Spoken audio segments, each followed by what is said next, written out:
आजच्या भागामध्ये आपण पाहणार आहोत की गाडे पाटलांच्या घरामध्ये आता सगळीच जण नाश्ता टेबलवर बसलेली असतात आणि त्यांचं बोलणं सुरू असतं.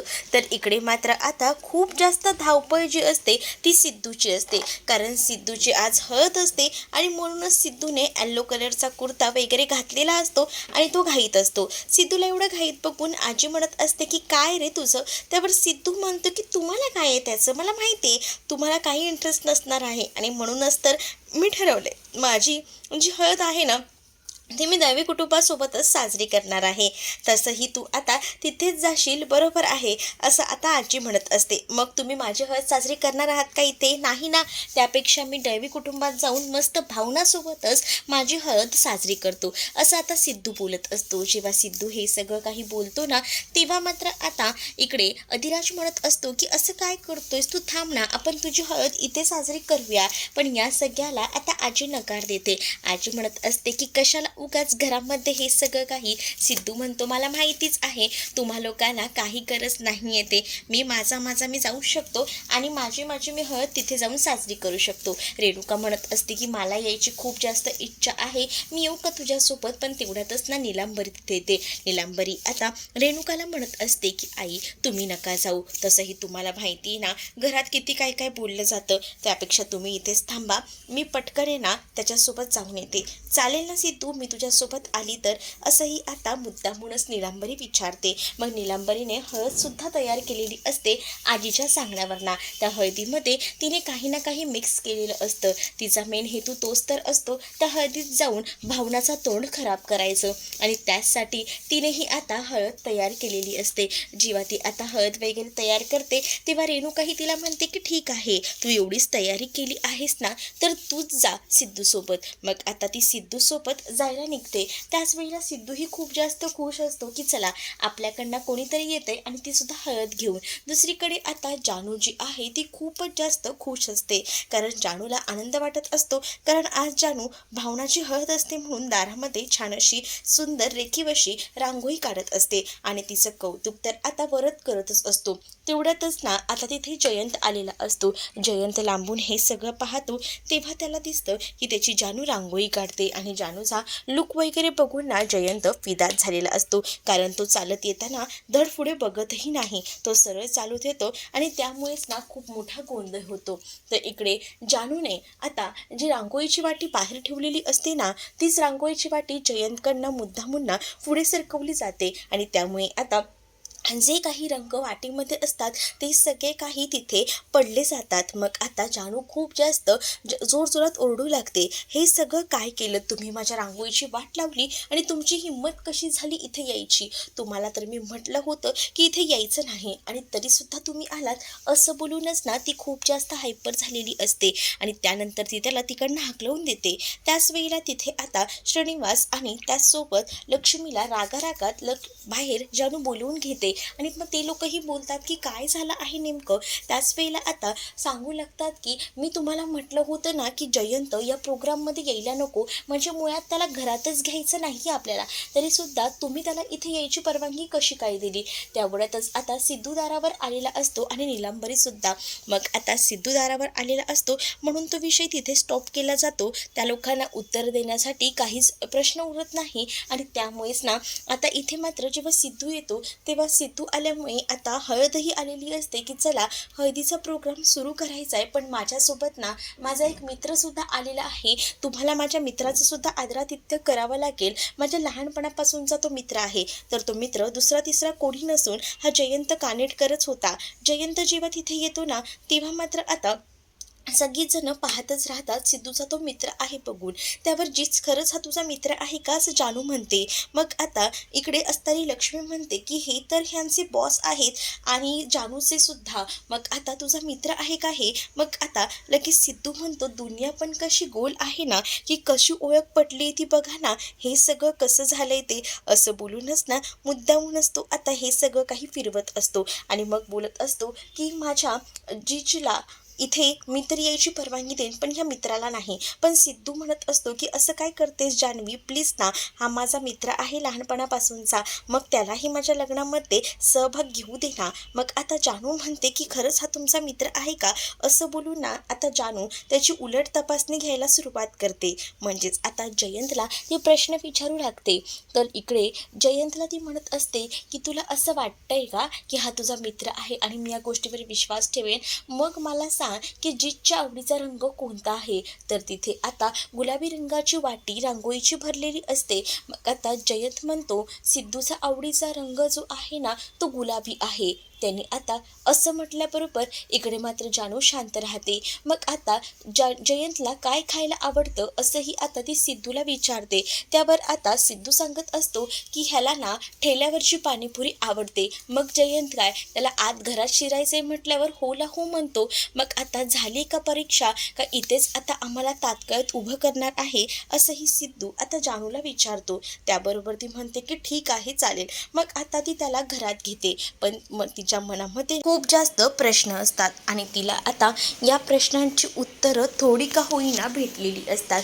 म्हणूनच आता जयंतला आणि त्याचसोबत इथे असणाऱ्या या सिद्धूला तिला आतमध्ये घेण्यावाचून पर्याय उरत नाही.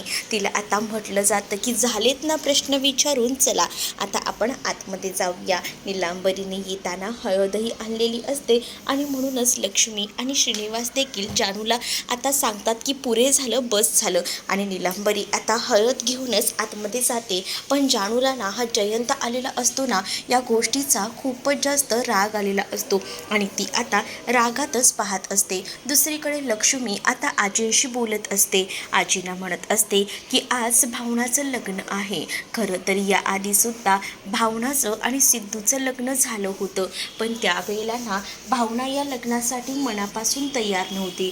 पण आता भावना या लग्नाला मनापासून तयार आहे. यांच्या लग्नात आता कोणतेही विघ्न यायला नको, सगळं काही नीट व्हायला हवं असं देखील आता ती म्हणू लागते. त्यावर आजी देखील खूप जास्त खुश असतात, कारण त्यांनाही भावना सिद्धूचं लग्न होते हे ऐकूनच खूप जास्त आनंद झालेला असतो. त्यामुळे त्यांच्या चेहऱ्यावर सुद्धा तो आनंद स्पष्टपणे दिसत असतो. तर दुसरीकडे मात्र आता पाहायला मिळत असतं लक्ष्मी बोलत असतानाच आता सगळ्या काही गोष्टी ज्या आहेत त्या आजींसोबत घडलेल्या आठवत असतात.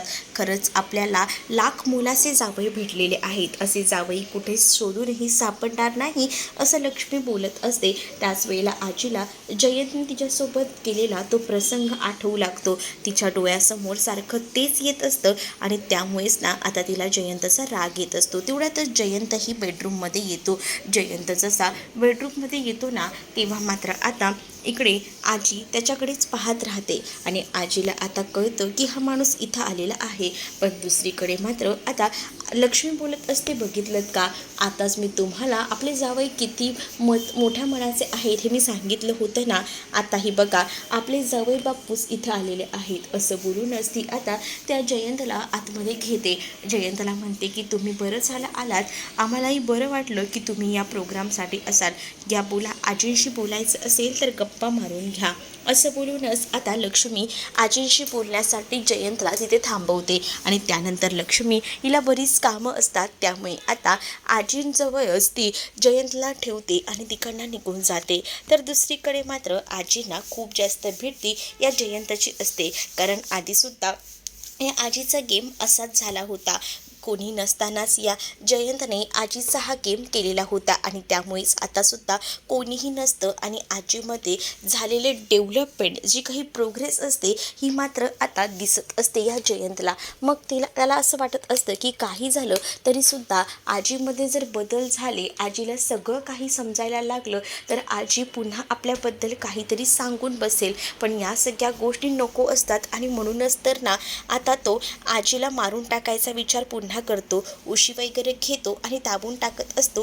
तेवढ्यातच ना दारावर लक्ष्मी आलेली असते, म्हणूनच आता त्याने ती उशी तिथे फेकलेली असते. मग आता आजी जी आहे ती बऱ्यापैकी शुद्धीवर आलेली असते, हे सगळं काही दिसतं आणि त्यामुळेच ना लक्ष्मी खूप जास्त खुश होऊन सगळ्यांनाच तिथं बोलवून घेते. सगळीजण आनंदाने तिथे जातात आणि विचारतात की नेमकं काय झालं आहे. त्याच वेळेला आजींना शुद्ध आली आहे ही गोष्ट आता ती सगळ्यांना सांगते. जेव्हा सगळीजण तिथे येतात असतात तेव्हा सगळ्यांनाच खूप जास्त बरं वाटू लागतं, आनंद झालेला असतो. कारण या सगळ्यांना असंच वाटत होतं की कधी एकदा आजी शुद्धीवर येतील. श्रीनिवास तर बघतात तर ते लगेचच धावत येतात आणि ते आपल्या आईच्या जवळ येऊनच बसतात. कारण आता आई शुद्धीवर आलेली असते. ही त्यांच्यासाठी खूप मोठी महत्त्वाची गोष्ट होती. कारण आजी कधी बऱ्या होतील हे त्यांना मनापासून वाटत होतं आणि आज त्यांची ही इच्छा अशा पद्धतीने पूर्ण झालेली होती. त्यामुळेच आता ते खूप जास्त खुश होते. आजीच्या बाजूला बसून होते. आजीला म्हणत होते की आज मला बरं वाटलं की आज कित्येक दिवसाची या क्षणाची मी वाट बघत होतो आणि आज हा दिवस माझ्या आयुष्यात आला आहे. त्यामुळे ना मला खूपच जास्त आनंद झालेला आहे असं देखील आता सांगण्यात येतं. त्याच वेळेला मात्र आता लक्ष्मीसुद्धा रडत असते. लक्ष्मीच्या डोळ्यातही पाणी आलेलं असतं. कारण लक्ष्मीनेही आता असा कधीच विचार केला नव्हता की हे सगळं काही इतक्या लवकर होईल. पण भावनाच्या लग्नाच्या मुहूर्तावरच हे सगळं झालेलं असतं. त्यामुळे आता सगळेजण खूपच जास्त खुश असतात. तर दुसरीकडे मात्र अजूनही बोलता काही येत नसतं, पण बऱ्यापैकी शुद्धीवर जे आहे त्या आजी आलेल्या असतात आणि त्यामुळेच ना लक्ष्मी, श्रीनिवास, बाकी वीणा या सगळ्यांनाच आनंद झालेला असतो. वीणा ही म्हणत असते की देवासमोर आता साखरच ठेवायला हवी. लक्ष्मीने सांगितलेलं असतं पटकन जा आणि साखर ठेवून या. मग आता देवासमोर साखर ठेवायला जेव्हा वीणा जाते तेव्हा पहिल्यांदा वीणा इथे येते आणि म्हणते की आपण ना पहिल्यांदा ही साखर जी आहे ती आईंना देऊया, म्हणजे कसं त्यांचंही थोडंसं तोंड गोड करूया. कारण आज खूप जास्त आनंदाची गोष्ट आपल्या घरात घडलेली आहे असंही आता म्हटलं जातं. आणि त्याच वेळेला आता इकडे घरात खूप छान सजावट केलेली असते. तर दुसरीकडे आता सिद्धू हा बघायला आलेला असतो की भावना रेडी वगैरे झाली आहे का, आणि म्हणूनच तर तो दारावर येतो. तेच आता भावना त्याला अडवते आणि म्हणते की तुम्हाला आतमध्ये नो एंट्री आहे. असं कसं, मला एकदा भावनाला बघू दे ना, असं आता सिद्धू जानूला म्हणत असतो. पण जानू म्हणत असते की नाही म्हणजे नाही, सांगितलंय ना मी. सिद्धूने आता हळद आणलेली असते आणि ती हळदच त्याला दाखवायची असते. म्हणूनच त्याची आता धावपळ सुरू असते. पण दुसरीकडे मात्र सिद्धू ना आता जानूला ब्लॅकमेलही करत असतो. तुला काय हवंय ते सांग, सगळं काही मी देतो, फक्त बोल, आवाज कर. मग तुला वडापाव हवाय का? वडापाव मी तुला किती हवे तेवढे देऊ शकतो. सासवडमधला फेमस असा वडापाव मी देईन असंही तो आता तिला सांगतो. पण ती म्हणते की मी वडापाव मुळात खातच नाही. मग आता तो तिला ब्लॅकमेल करत असतो. असं ब्लॅकमेल करत असतानाच त्याला मात्र आता इथे जानू म्हणत असते की जीज थोडं थांब ना, आता तुझीच तर होणार आहे ना तुझी बायको, मग एवढा काय हट्ट आहे. पण तो ऐकायला तयार नसतो. पण इकडे मात्र जी भावना असते ना ती रूममध्येच असते. पण जानू काही तिला भेटू देत नसते. जानू आता सिद्धूला म्हणते की पुरे झालं, बस झालं, आता तुला भेटता येणार नाही म्हणजे नाही, विषय संपला. मग आता जेव्हा सिद्धू तिकडनं निघून जातो ना तेव्हा मात्र आता भावना ही म्हणत असते की काय ग जानू, कशाला त्यांना अडवलंस, भेटायला द्यायचं होतंच ना. दुसरीकडे आता जयंत बाहेर विचार करत असतो. तर तेवढ्यातच सिद्धू तिथे येतो आणि सिद्धू आता म्हणत असतो की काय ना, मला माझ्या बायकोला भेटायचंय पण भेटायलाही भेटत नाहीये, काय करावं ना खरंच कळत नाहीये. त्यावर जयंत म्हणतो की निदान तुला तुझ्या बायकोला भेटता येते, तुझी बायको तुला ओळखते आणि तुमच्या आयुष्यातला हा सोन्याचा दिवस आहे. पण माझी जानू ती तर मला ओळखतही नाहीये, त्यामुळे माझा दिवस कसा जात असेल हे माझं मला कळते. त्यावर मात्र आता जयंतला सिद्धू समजावतो आणि हेही दिवस जातील, नको काळजी करू, असंही आता सांगितलं जातं. मग सिद्धूही म्हणतो. त्याबरोबर आता जयंतला ही गोष्ट कळते. दुसरीकडे संतोष आता या दोघांना बोलताना बघतो आणि त्यामुळेच ना आता तो विचार करतो की चला हीच ती संधी आहे या दोघांमध्येही मस्तपैकी आता थोडंसं तंटा करायची. म्हणूनच आता त्याने जयंतच्या फोनवर एका दुसऱ्या फोनवर ना कॉल केलेला असतो. आणि जेव्हा तो दुसऱ्या फोनवर ना जयंतच्या फोनवर कॉल करतो तेव्हा मात्र आता जयंत बाजूला जाऊन कॉल रिसीव करतो. तर संतोष आता त्याला म्हणत असतो महाशिवरात्रीची रात्र आठवते का, काय काय घडलं होतं, आणि त्याचबरोबर या सगळ्या गोष्टी तो आता सांगू लागतो. या सगळ्या गोष्टी जेव्हा तो आता म्हणत असतो तेव्हा मात्र जयंत घाबरतो. जयंतला काय बोलावं कळत नाही. बाई दगडावर पडली होती आणि मग मग तुम्ही कोण बोलते बोला, कोण बोलते बोला, असे बोलतच आता मात्र इकडे आवाज केला जात असतो. जेव्हा या सगळ्याचा आवाज केला जातो ना तेव्हा मात्र आता फोन ठेवतो तो. संतोषने फोन ठेवलेला असतो आणि त्याच वेळेला आता फोन ठेवल्यानंतर मात्र सिद्धू म्हणत असतो की काय झालं आहे, कोण होतं. मग त्यावर सिद्धूला तो सांगतो की कोणीच नाही. दुसरीकडे निलांबरीने आता हळद तयार केलेली असते आणि जेव्हा ती हळद तयार केलेली असते ना, तेव्हा ती आता नीलांबरी वीणाकडे त्या हळदीचा पॉट देते. वीणा आता ती हळद एका डिशमध्ये काढायचा प्रयत्न करत असते. वीणा जेव्हा आता हळद काढत असते तेव्हा ती हाताने काढणार असते, पण त्याच वेळेला ती म्हणत असते की नाही, आता ही हळद जी आहे ती मी हाताने काढते, पण तिला ना आता हाताला हात लावायला सुद्धा ती नकार देत असते. ती सांगते की नाही सॉरी, पण आता हाताने काढू नका, कारण बघा ना, आपण ही शगुनाची हळद असते असं म्हणतो ना, मग हाताने काढल्यानंतर तुमच्या हाताचा स्पर्श त्या शगुनाच्या हळदीला होणार आणि मग ती भावनाला लागणार. पहिल्यांदा तुम्हालाही हळद लागली जाणार, मग हे चुकीचं आहे ना, असं काही खोटं बिटं ती सांगू लागते.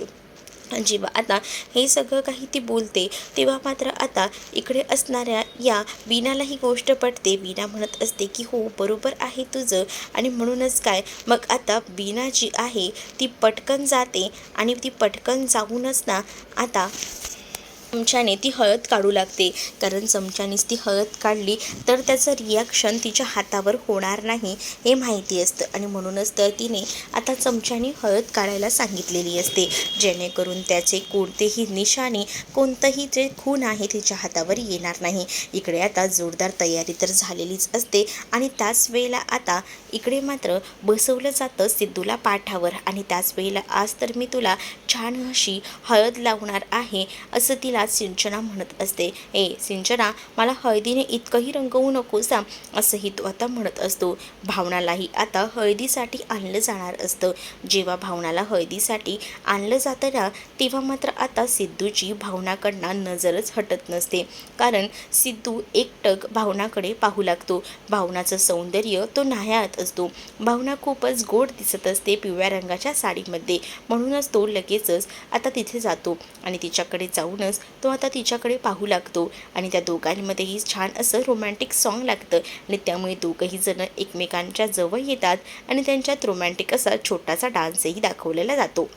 इकडे आता सगळीजणं बाजूला उभी असतात. सिद्धूला खरं तर हे पडलेलं स्वप्न असतं. सिद्धू दचकन जागा होतो. सिद्धू जसा जागा होतो ना, तसा तो इकडे तिकडे पाहू लागतो, आणि त्याच वेळेला आता भावनाला आणलं जातं आणि तिथे बसवलं जातं. आता आरती म्हणत असते की आपण हा हळदीचा प्रोग्राम सुरू करण्याआधी ना छान असे फोटोज काढून घेऊया ना, म्हणजे कसं चांगलंही दिसेल, कारण नंतर हळदीने आपण सगळे माकून जाऊ. मग आता तिचं म्हणणं पडतं, आणि गाणं लावून सुद्धा आपण नाचूया थोडंसं का होईना, आणि मग हळदीचा प्रोग्राम चालू करूया असं त्यांचं ठरतं. मग आधी ती सिद्धूचा आणि भावनाचं लक्ष्मी औक्षण वगैरे करून घेते. औक्षण वगैरे करून झाल्यानंतर आता त्यांचा फोटो काढायचं ठरतं. इथे वरदही संतोषकडनं मोबाईल घेतो, आणि जेव्हा तो संतोषकडून मोबाईल घेतो ना, तेव्हा मात्र आता तो म्हणत असतो की मला ना बिफोर आफ्टर फोटोज काढायचे आहेत, त्यासाठी मला प्लीज मोबाईल द्या.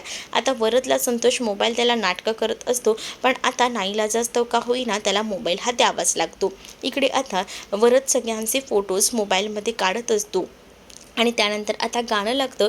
गाणं लागल्याबरोबर सगळीजण एकत्र येऊन आता डान्स करू लागतात. जसा सगळ्यांचा हा डान्स सुरू होतो तेव्हा मात्र आता इकडे जो जयंत असतो त्याचा फोन वाजत असतो, पण आता इथे डान्स सुरू असतो म्हणून तो शांत असतो, पण त्या आवाजाने ना त्याला फोन कॉल ऐकू येत नसतो. आतमध्ये आजी ही रूममध्ये एकटीच असते, आणि त्याच वेळेला आता जेव्हा हे सगळं काही त्याला समजतं तेव्हा आता तो विचार करतो की चला आपल्याला जायला हवं, आणि त्यामुळेच ना तो आतमध्ये फोनवर बोलायच्या निमित्ताने का होईना जातो. त्याला आता फोन आलेला असतो, आणि फोन हा खूप जास्त अर्जंट असतो, आणि त्यामुळेच ना आता तो जातो. इकडे आता सगळीजणं रमलेली असतात. त्याला आता कळते की ते आवाज येणार नाही आहे, त्यामुळे तो आतमध्ये गेलेला असतो फोनवर बोलण्यासाठी. जेव्हा तो आतमध्ये फोनवर बोलायला जातो तेव्हा मात्र आता तो आतमध्ये जाऊन हॅलो हॅलो करत असतो. तेवढ्यातच त्याला एका ग्लासचा आवाज येतो. ग्लासचा आवाज आल्याबरोबर त्याला कळतं की आजीच आतमध्ये आहे, आजीकडनंच ग्लास पडला असेल, आणि म्हणूनच तो आता बघतो की सगळेजण बाहेर बिझी आहेत, तोपर्यंत आजीचा आपण काटा काढू शकतो, आणि याचसाठी आजीचा काटा काढायला म्हणून का होईना तो गेलेला असतो. आणि इथे घरात सगळेजण बिझी असतात, आणि आता ते म्हणत असतात की आता हळद आहे तर आपण एक काम करूया, मस्तपैकी हळद लावून घेऊया, आणि आता पहिल्यांदा हळद ही सिद्धूला लागणार असते. पण इकडे मात्र नीलम कादंबरीचा हट्ट असतो की पहिल्यांदा हळद पाहुण्याला लागायला हवी आणि हे सगळं काही आपल्या घरात असंच चालत असतं, म्हणजे आपल्या घराची परंपरा आहे असं काहीसं तिचं म्हणणं असतं. पण दुसरीकडे मात्र जेव्हा ही परंपरा ती सांगते ना, तेव्हा तिची परंपरा खोडीच काढायचं काम ना सिंचना करत असते. सिंचना म्हणते की असं काही नाही आहे, आपल्याकडे आधी मुलालाच हळद लावली जाते आणि मग मुलीला. पण दुसरीकडे आता संतोषचं बरोबर लक्ष असतं. संतोष विचार करत असतो की हा जयंत कानेटकर कुठे गेला असेल आणि तो इकडे तिकडे त्याला शोधत असतो. आणि दुसरीकडे आता पाहायला मिळत असतं सिद्धू म्हणत असतो, माझी हळद भावनाला लावा नाहीतर भावनाची हळद मला लावा. चला पटकन चला, उगाच उशीर करू नका. त्याला तर हळद लावायचीच घाई झालेली असते, म्हणूनच तो आता हे सगळं काही बोलत असतो. तर दुसरीकडे आधी हळद लावायला पाटावर तर बसायला हवं का, इथेच उभं राहणार आहात का, चला पटकन पाटावर बसून घ्या, असं बोलूनच ना आता पाटावर बसवलं जातं.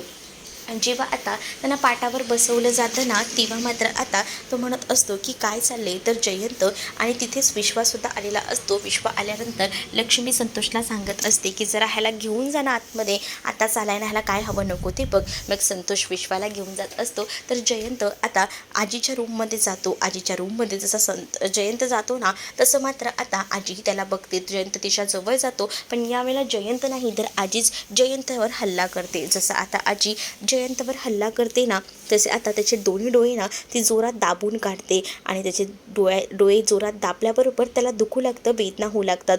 तो दचकन मागे जातो आणि आजी जर तोंड उघडायचा प्रयत्न केलास ना तर लक्षात ठेव, अशी तो धमकी देतो. आजीला अजूनही बोलता येत नसतं म्हणून आजी शांत असते. पण आता त्याच्या डोळ्याला इतका त्रास होत असतो ना की त्याला आता काहीच दिसतही नसतं. मग तो आता ठरवतो की डोळ्यावर पाणी मारायला हवं, तेव्हा जाऊन आपल्याला जरा बरं वाटेल, कारण त्याच्या डोळ्यांची खूप जास्त आता आग होत असते.